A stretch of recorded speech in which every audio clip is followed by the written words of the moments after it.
Hello everyone, welcome back to For the Minions, the weekly show where we talk about some of the, what can hopefully be the successors to Paragon, if not direct sequels or prequels themselves. I am your host, the Man Goose. Joining me, as always, is the lovely MandiMal. How you doing, Mandy?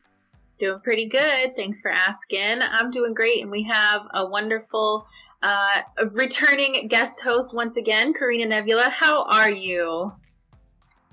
I'm doing great, and I'm so happy to be back.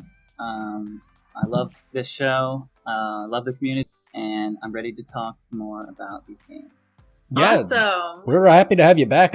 Carina came very prepared last time with a lot of topics, and that's why I brought him back so quick again, because he had even more topics, so it's nice that he always comes prepared. However, I do kind of feel like a shit sandwich here. I got these two beautiful pieces of bread beside me, and I'm just this old turd in the middle, but...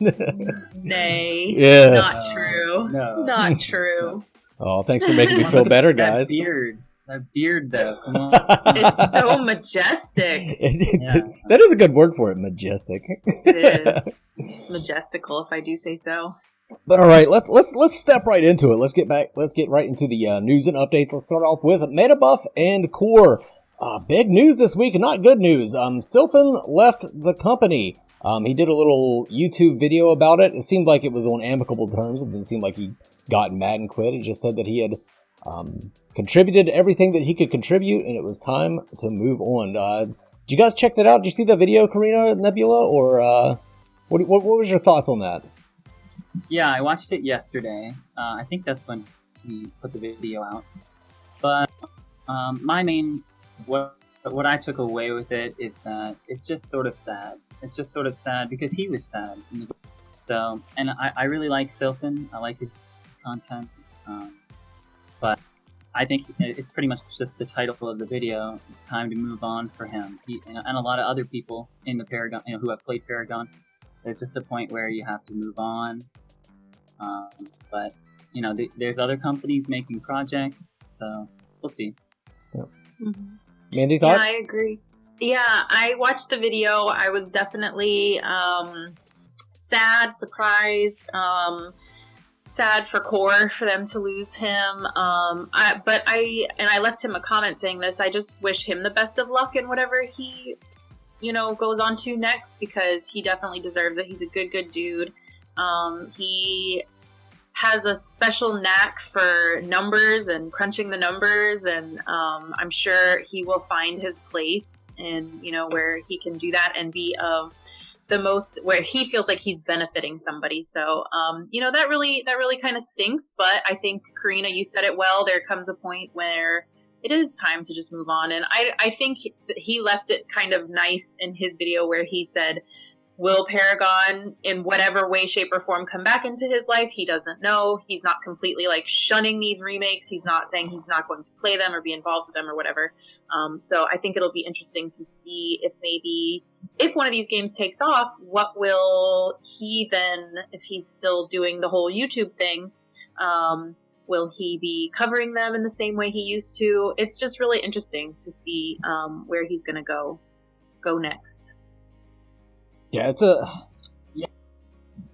ever since the announcement for the close that the alpha wasn't going to come out on time, it just seems like the hits just keep rolling in for MetaBuff. I mean, they were riding high for so long, and now there's just bam, bam, bam, just bad news after bad news after bad news, and the updates that we have gotten from them weren't great. Like that Sevrog video was not wasn't the greatest thing I'd seen, and just people's confidence in MetaBuff as a company has gotten lower and lower and lower, and then Tsofen leaves, and then that's just, I think they're not going to stop. They're not going to stop making the game.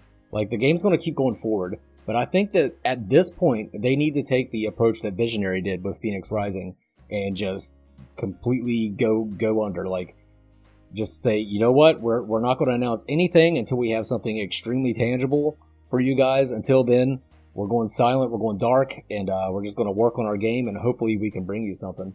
Because at this point, I don't think that they could say anything that people are going to believe, and that it's going to give anybody confidence. So I think they just need to shell up, close up on their own for a while, I think. I agree in a sense of they need to go the route that Visionary went and be transparent with people and just let everybody know, like, look, this is what's happening, this is what our plan is, and this is what we're doing moving forward. I think that helps a lot. But I also want to remind people that this is game development. There are ups and downs. There are constant hiccups. There are, roadblocks and things like that. And most of the time you don't hear about them. So don't, think this is it. Like they're going down, they're going out. You just never know. Like, look at Visionary. They're still plugging along. So, just kind of, I don't know, keep rooting for them. That's a good point. We normally don't hear about this kind of stuff happening with a game because we normally don't hear this much about the development of a game. Right. Good point, Mandy. Good point. You're welcome. I want to address something real quick too. I see a lot of comments like, "Oh, we're never going to see Paragon." Like, people are just completely losing faith in MetaBuff and be like, "Oh, we're never going to see Paragon. We're never going to see a remake ever again. It's never going to happen." Just because, even if MetaBuff just completely dropped out of the picture, we still have Omega and Predecessor. I don't understand a lot of these comments of, "We're never going to get a Paragon." It's like, Omega Studios released an alpha. Like, people played it. It wasn't perfect, but it was there. So that always kind of... Sorry, Carina, were you going to say something? No, you go ahead. I'm thinking about what I'm going to say. Okay. Yeah, definitely don't let me cut you off. I am always baffled by how little faith people have in Omega when it's like they're literally the only ones that have shown us a playable game.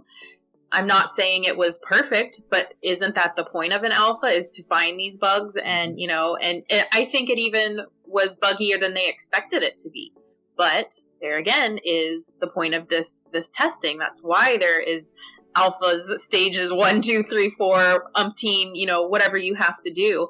So it's always so funny to me that people seem to count Omega out when it's like, why? They have provided us with an actual playable game.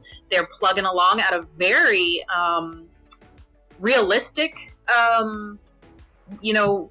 pace. They're not setting these ridiculous goals. I'm not saying anybody set ridiculous goals, but they are very down to earth and very realistic when it comes to the development of their game. So I think people need to put a little bit more stock into Predecessor. And that's not to say that they won't have hiccups. Like I said, that's game development. It happens. Look at Genesis being delayed right at the tail end before. And that's a big, and that was Sony. Sony was like, hold up, let's delay this for a little bit. So you just never know. Yeah, what I was just thinking about was I watched Briddick talk about it too. And he also put a video out sort of addressing hype and like how, he is a creator and a lot of other content creators sort of can help create this hype. But hype is a personal thing. It's your responsibility to be like on a certain level of hype. Don't get too hype. It could just crash and burn, So I don't know. I just think the hype, I'm not about hype. I don't do hype. I just wait and see what happens. And this happened, so it's not the end of the game. It's not the end of MetaBuff, but it's the end of Tsofen's involvement. So right. Well put. Very well put. Well, speaking of Omega, let's move on into the updates that we had for Omega Studios and Predecessor. So they did their internal testing, just with their small team and their moderators and all that, and they did like a 5v5, all mid lane. They did an ARAM, and they said it went really well. The main issues with their alpha was the server latency and the input lag and all that, and they said it just went really well, and the combat felt really smooth, a lot smoother than it did in their alpha. However, they did say that there were some unexpected bugs that occurred, so they don't want to release footage of the internal testing, which I think is advisable. That's what I told them last time whenever they did the alpha. I think they should have done it under an NDA. But that's heartening to hear that they've solved that input lag, because that was definitely the biggest problem. And hopefully they can get those bugs knocked out pretty quick, and so they can move along to towers, minions, and cards. So good stuff from Omega Studios. Mandy, what do you got? What do you got to say about that? I am just excited. It's not really a big secret that Omega predecessor, they're the main ones that I have put my faith in them. Like I said, like I was just saying, they just seem to have the most realistic approach. I feel like they're going to really have success. So I'm very excited. I love the team. They're so incredible. They work so hard. And I'm just really excited. I'm excited that they're using the gas system now, and they're just kind of getting everything to flow well together now that they're using that new system. And I'm really excited. I'm just excited. I can't say anything else. I'm just so excited. I just love them so much. And you just can't hide it. And I just can't hide it. Mr. Carina Nebula, what do you got to say? I'm excited. I'm not, but I'm excited. Right. I hope, like you mentioned, the whole blocky character thing, the blocky character model thing. I hope they fix. Well, they fixed the input lag. I remember seeing Smokey put an announcement saying how the combat was really working well. Like really, it's very refined. So I think that's a good sign. Yeah, I certainly hope so. Because I want to get back in there and play some more. Mm-hmm. Sounds like Ruba brought a lot to the table. Oh yeah, I don't doubt it at all. Let's move on right now to Ethereal. I hinted at it last week that I had a video of some exclusive stuff coming for those, and I did the video. It was about their items. They released some of the art for their items, as well as a little bit of information about their item system. They had the reinforced skein, the Crimson Dragon Sword. I'm kind of going off memory right now. I forgot to put all this stuff in the notes. The rusty butthole or whatever you called it. Yeah. The rusty ring. Mandy, why are you being so crass? And then I'm quoting your video. The Staff of Preservation. The Staff of Anubis, which I actually did not cover in my video. They told me I could do 5, and I got to pick the 5. So. And then the... some kind of gloves. I forget what kind of gloves they were, but somebody suggested that they call them gauntlets instead. I'm sure I've got the picture up above my head right now. But yeah, somebody suggested they call them gauntlets, and they said they're probably going to make that change because they like that themselves. So already making changes to their item system based on community feedback. So that's kind of fun. Did you guys get a chance to look at those items and all that? I watched the video, and it was really cool.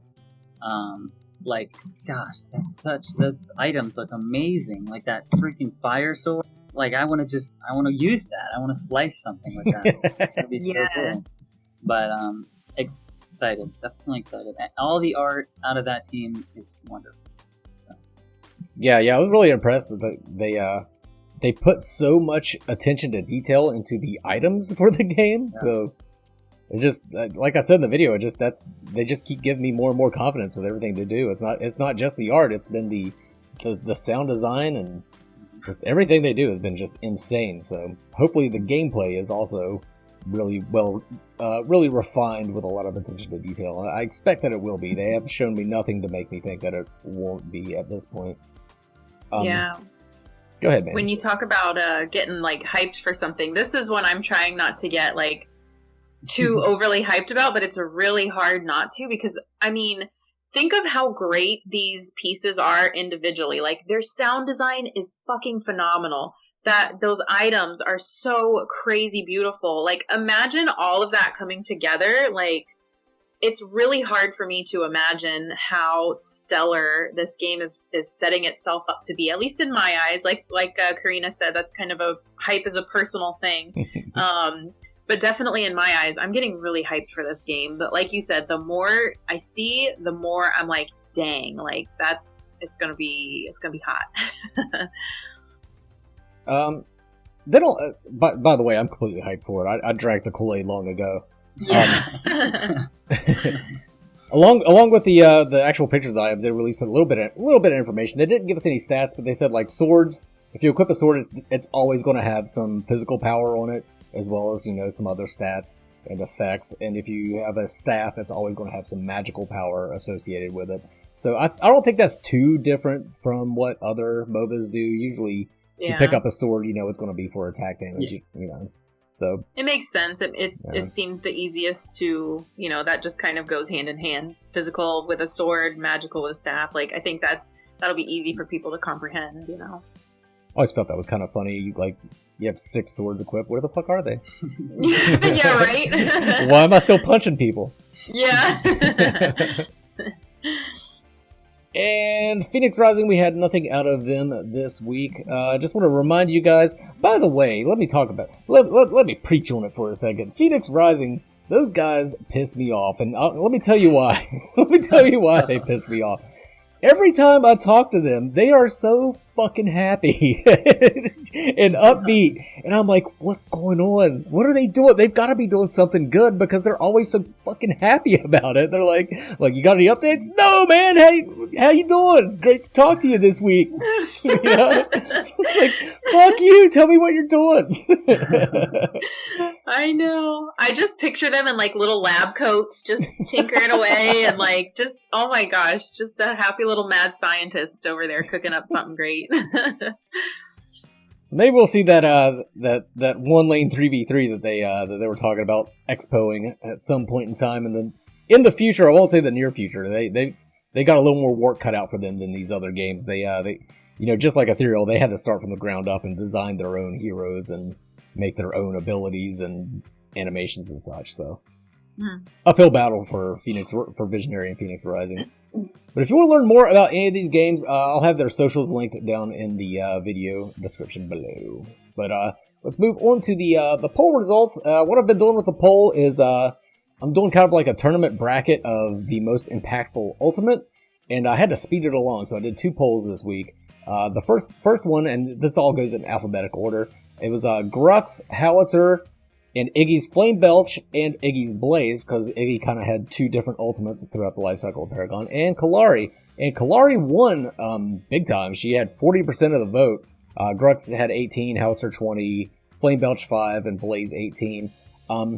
This kind of surprised me a little bit, but when I thought about it really, Kalari having that global ultimate was extremely impactful on the entire game. Like, she could be pushing the shit out of the off lane. Somebody would have to go try to deal with her, and she just zerps across the other end of the map, takes out the carry, and all of a sudden you've got a 5v3 with one person over in the off lane and one person dead, pushing down one lane. So yeah, I think that's fair. I think Kalari's ultimate was that impactful. What do you guys got to say about that? Any? Carina, you want to go ahead? I agree. Yeah, I definitely agree. I voted for Kalari. Most impactful, hands down. I also, one thing I really like about Kalari, it's a little unrelated to the poll, but her animations, the spinning, like the spinning and hitting, that's something I've been waiting for one of these games, just to be able to see that. And all the flipping around, yeah. Yeah, I had a hard time deciding between Howie and Kalari. I actually ended up not voting because I was like, I'll come back to this later, and then I just never did. But yeah, so it's cool to see that those were the 2 with the highest, even though it's quite a big difference between the 2. My first instinct was Howie, but then I was like, I don't know, his could be kind of easy, not easy to escape, but escapable, whereas Kalari's was not. Yeah. So, I had a hard time deciding, but I agree with the results. For the next one, we had Chimera, Kwong, Lieutenant Bellica, Morigesh, and Murdoch. This one was really close. Chimera at 10, Kwong at 28, Bellica at 11, Morigesh at 27, Murdoch at 24. So Kwong just barely edged out Morigesh, and I think rightfully so. Again, this came down to really global ultimates. Murdoch was pretty far up there too, and his ultimate was fairly global. So it just shows you how much emphasis people put on the global ultimates. I mean, Kwong's sword, you can't underestimate his ability to throw it down in lane, go back, get some items, and then maybe not even hit anybody with his ultimate, but just zerp right back to lane and be back to doing what he was doing. And Morigesh, same thing. Nowhere to run, nowhere to hide when you're up against the Morigesh, and she's got you marked. Mm-hmm. So, And this is in alphabetical order. The next one is going to be quite the battle. It's like, the next one's got like Narbash and Muriel and I forget who else. It's got like a lot of really good ultimates in that one. The next one's going to be stacked. Yeah, that's going to be hard. So that's going to be it for the poll results. I wasn't able to get with Ruba for Tech Time, and I wasn't able to do my own Tech Time, so we're just going to replace Tech Time this week with the highlight reel, and I hope you guys enjoy. This first clip is from my boy Sockap. He's coming in, pushing into this lane, playing the big dick Rick. Sereth is up on the platform there. They're trying to push into this tower. Sereth jumps up in the air all high and mighty, but big dick Rick with a big chain pulls her straight out as she falls and hits her with the ultimate. They end up taking Sereth out. That was an amazing pull. Yes, mine, dude. This next clip is from Quambomb. It's a Legacy clip where he's playing the old Twin Blast. I didn't play a lot of Twin Blast on Legacy, mainly because he had the one affinity, but Quambomb is going to prove how effective he could be with just that one affinity. Now we got another Twin Blast trying to defend this tower. Howitzer is going to make it rain. Twin Blast is going to try and get out, but this is some hot Twin Blast on Twin Blast action. Quambomb doesn't drop a single shot, nails all of them right in the face, takes him down, but now Howitzer's in a bit of trouble, gets ulted on by Feng Mao. He's trying to get away. Quambomb is throwing down the auto attacks. Bounces away, but Grux is not going to let that slide, but he gives his life for that. Tries the shield auto attacks, which never works out. Slows down the Feng Mao, pops him down, and now it's just Muriel who had ulted in to help. Now she's in a bit of trouble, taking shots one after another. Just the accuracy there, guys. The accuracy. He didn't miss a single shot. Another Legacy clip coming to you guys from James Ganko playing Decker. Look at this wave of orange health bars coming in on their left side inhibitor. She's going to try and prevent it. Grux is taking tower shots, and Decker picks up an easy kill on him. Throws down the slow and cages everybody in. Sparrow is taking tower shots. She can't get away because of the cage. She gets killed. The other Decker is going to be the next one to get killed. She was also caged in. Gadget is like, I'm out of here, I'm done. But Gideon's going to try his best to take down this inhibitor, but he gets taken out as well. Now there's only one person left, and that's the Gadget who decided to book it, but she didn't book it hard enough. Decker's entered travel mode, hunting her down. They're going to shoot it out. Nope, Decker's going to just wing that stasis bomb right in Gadget's face. Picks up a pentakill on Decker. That is why Decker was the queen of Legacy. That was a lot of fun, so let's get back into the topic for discussion. And the topic for discussion this week comes to us from Carina Nebula, and it should all the epic skins be free in the future games. And this kind of ties into games as a service, but that's kind of a different topic. But yeah, Carina Nebula, why don't you go and kick off the topic for discussion this week? So this topic sort of started when I was talking with my friends, and we were thinking, like, well, should all of these assets that Epic released on the marketplace, anyone can download them, anyone can mess with them, should they be included with the purchase of any of these games? And in my opinion, there's plenty of opinions out there. Maybe a founder's pack, maybe slowly release them and you have to buy them. But in my opinion, I think that all the skins and all the characters, with the exception of one, which I'll get to, should be included in the game. Mainly being that the Paragon community has taken this whole shitstorm of unfortunate circumstances, and we've taken a beating, and I think that would be a great win. Once one of these games comes out with a full version, you can play any character you want. You can have any skin that was previously made for the game. It's yours. But, any new content, any new skins, weapon skins, new characters, anything like that is 100% profitable for that company. So I think there's a lot there. That you can just change up one of the skins that it has been released a little bit, change the colors. That's a whole new skin. So that's just my opinion. The one character that I see as the first character that can be released and can be profitable, even though Epic released it for free, is Boris, because Boris never made it into Paragon. Nobody got to play Boris, so if you want to play Boris, you got to give that company some money. Like, that makes sense to me. But I'm excited for Boris because that means it's like, this time frame might not be right, but that's like 2 or 3 years from now when all the other characters are out, and finally we get Boris, the Russian accent, cybernetic bear, the fourth experiment from Dr. Maximo. So that would be a great win for us. Yeah. That's just my opinion. Mandy, what do you think? I agree. I definitely agree. I think it would be cool. I go back and forth between whether I think some of it should be like unlockable through progress versus payment. But also a quick thought that I just had that I want you guys to discuss. What about because we've seen how long it takes to produce a game when you have the assets. Granted, most of the assets were not complete, but they had the foundation with the assets. The only thing where I would think it might be troublesome for a company to be profitable that way is if it takes a long time for them to produce a new character, or the skins would probably be a little easier, especially if you're just doing like recolors and stuff like that. I personally would not pay for a recolor, but that's because I'm cheap. I even thought that the recolors in Paragon, I was not that impressed with the recolored skins. Like when it was a totally different skin, that was cool. But when it was just a recolor, I was like, meh, whatever. It's just a different color. So that's where I'm like, how long would it take them to make a profit if it takes them a long time to create and develop and implement a new character? So I don't know. What do you guys think about that? Do you think it wouldn't take that long and they're still making profits from the sale of the game, but if they go the free-to-play route with,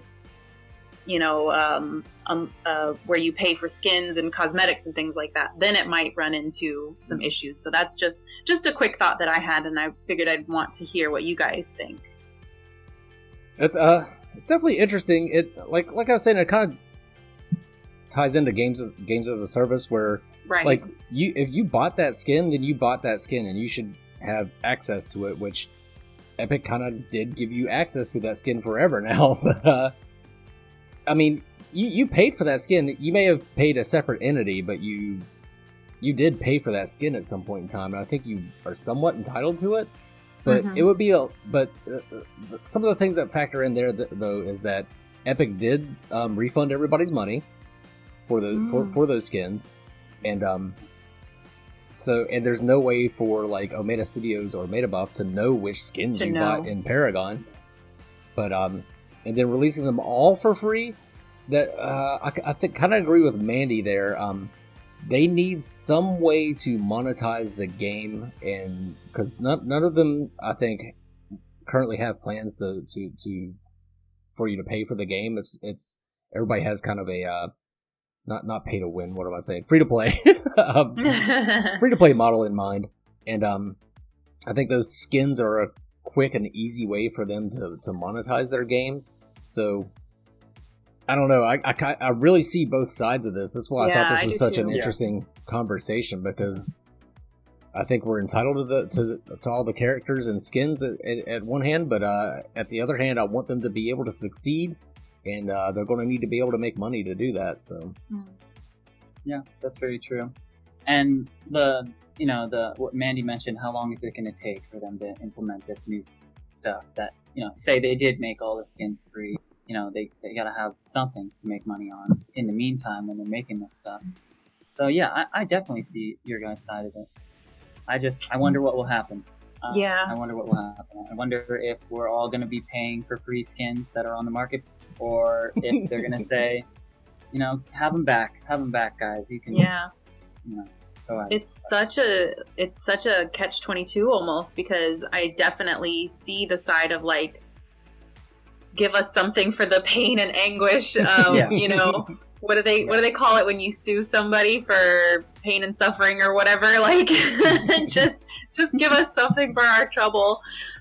But like Goose said, we want them to succeed, and if that means even my cheap ass would pay for some skins or something just to help them succeed. So, as far as the Paragon remakes have gone, the only thing we've seen skin wise has been from predecessor. They made that and all they really did was replace Sevarog's hammer with a scythe, which was cool.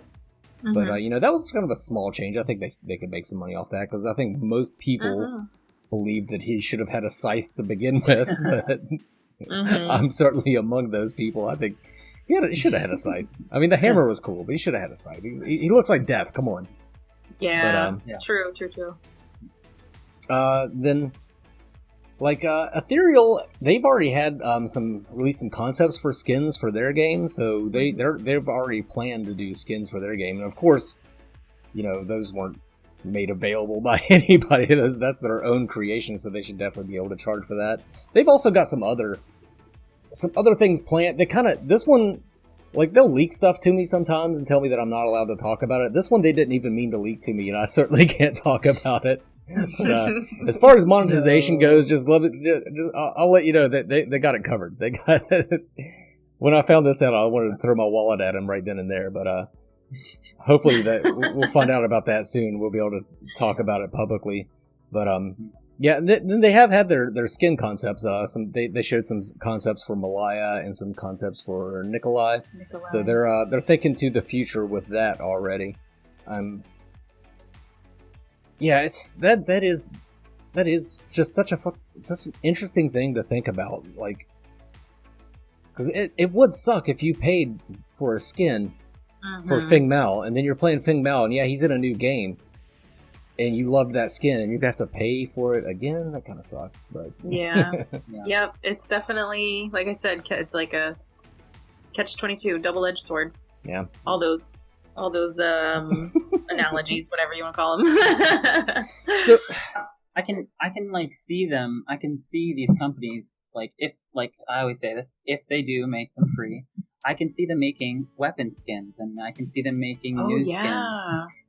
It's just, I don't know. I just feel like the stuff that Epic made free, I just feel like they shouldn't be allowed to profit off of that because it's free, guys. Yeah. Like, no, that makes a lot of stuff. sense. Make some, I don't know. That makes a lot of sense. You definitely have a good point there. Yeah. Getting back to Boris, we know the names of some of his abilities. What do you think? What do you guys think he's going to be able to do? I think he was definitely meant as a jungler. His attacks, if you look at him, are all melee. I hope he can bite. That would be cool. Yeah. Looking through his animations, I didn't see anything that looked like he could bite people, though. Looked like he could, he had weird canisters on his back, and he had some ability called Forage, which I don't know what that means. Then his ultimate looked like it almost looked like a steel ultimate, like he jumps up in the air and then dives, so... I wonder if Forage is something to do, like, maybe he gets a bonus to his farm or something. I don't know. That'd be cool. He's foraging for things. I don't know. I'm trying to connect the dots. It said he's mainly a jungle character. Maybe it's like every kill he gets in a jungle or in the enemy jungle, he gets more. I'm not sure. Ooh, that would be cool. Like, yeah. If you're risky enough to go to the enemy jungle, then maybe you get a boon to your. Yeah. That's cool. I guess they could really just give him whatever they want. They got free reign with Boris. They got the animations. They can do whatever they want with the animations. I vote for shit in the woods.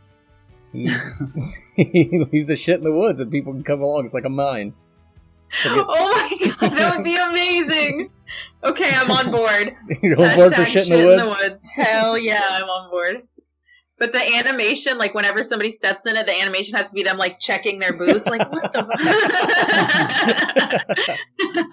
That would be awesome.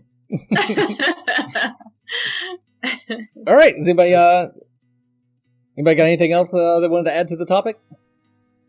Just on the topic of Boris, I would like a polar bear skin. If any of these companies are going to put Boris in there, just make him a polar bear and I'll buy it. Like, it's that simple. Make a new skin and I'll buy it. I put that in the Honest Hero overview I did for Boris, where I just made up abilities for him. Was at the end was the Arctic Assault skin. It was just a polar bear. Absolutely, that has to be a thing. Different kinds of bears. I like it. So that's going to close out the topic for discussion for this week. It brings us to plugs. Carina Nebula, you got anything you want to plug? Yeah, last time I plugged my Twitch, Carina_Nebula. I've just been streaming some CFP, and I'll add my Twitter. My Twitter handle is MasterKey, spelled with 3 Y's and an underscore. Nice. So if you want to follow me on Twitter, I post Paragon stuff, all memes, whatever. Message me, I don't care. Master Key. Remember that. Master Key _ Yeah. Manfred? Same old stuff for me. I've just been twitching, been over there on the Twitch twitching. And I guess as far as something new, I got a Discord, which maybe I can get you to link if you guys want to come hang out in the Discord. I have to say, I have a super cool community, and they're very welcoming and very fun. And if you guys want to be a part of that, come on in. It is a lot of fun. You can hit your Discord more than my Discord. Aw, bless your heart. And I got nothing for this week. So I think that is going to close out the show for this week. Thank you all for coming out, and thanks for discussing everything with us. I'm sure that there was a lively discussion about if you should have to pay for the skins going on in the comments. Unfortunately, this isn't live. This is pre-recorded. But yeah, the premiere, we should get some good conversation going. I'm sure we did. So yep, thank you all for coming out. This is the For the Minions crew signing off. You guys have a good one.